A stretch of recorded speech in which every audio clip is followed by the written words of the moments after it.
Royal Marsh, New York Grand Slam champion, will be here tomorrow. Amazing list. Jamal St. John. You should definitely check out Queensboro, the book festival.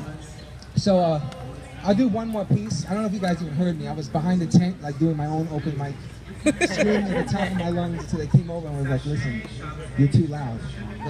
They can't hear the other performers. I was like, all right, we're gonna have to make some way to have this happen. So this piece, this is a new piece, newer piece.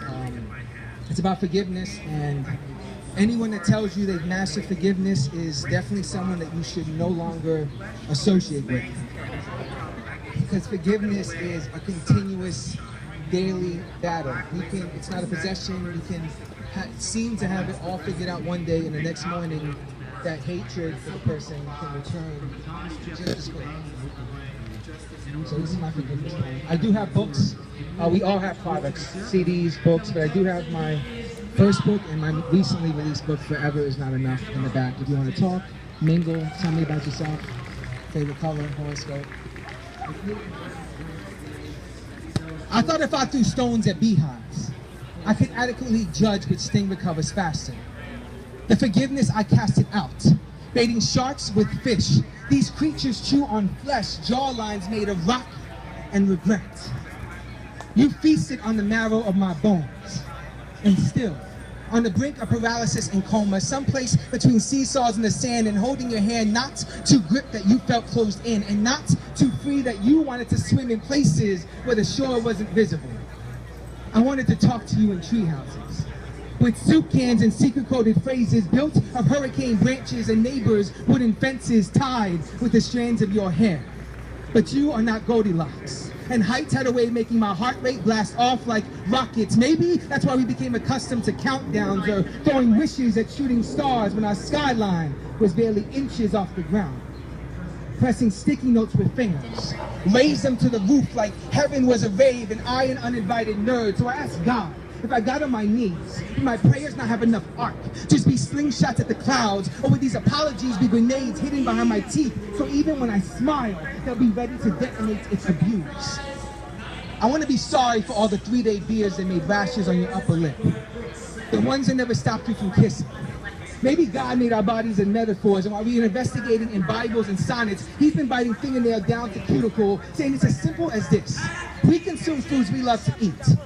And eventually it all exits, and really beautifully. I mean, I've never seen a shit I wanted to decorate or showcase. What if that's a secret? That these feelings are a stomach virus, and regardless of how hard we try to fight it, it's destined to play its course. We are destined to force patience, to not be so hesitant. We are destined to ignore that the extermination must begin. Everyone loves a sequel, but not all originals are meant to be continued.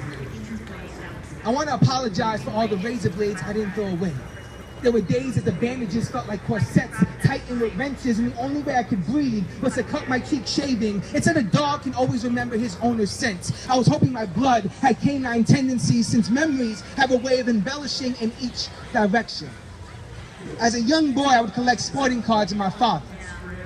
One of the few endeavors of ours I don't want tarnished. Remember staring at them for hours, making sure the creases stayed sharp, teams in order, like I was looking at it for the first time today. Nah, as in ever. See, treasure for me wasn't expense. It's how far are you willing to extend? What extent are you willing to defend your ego? You see, even the world's best poker players know when to fold. I'm sorry I was the son whose flaws you screamed during trailers, who trailed any breadcrumb of compliment that held me in your favor.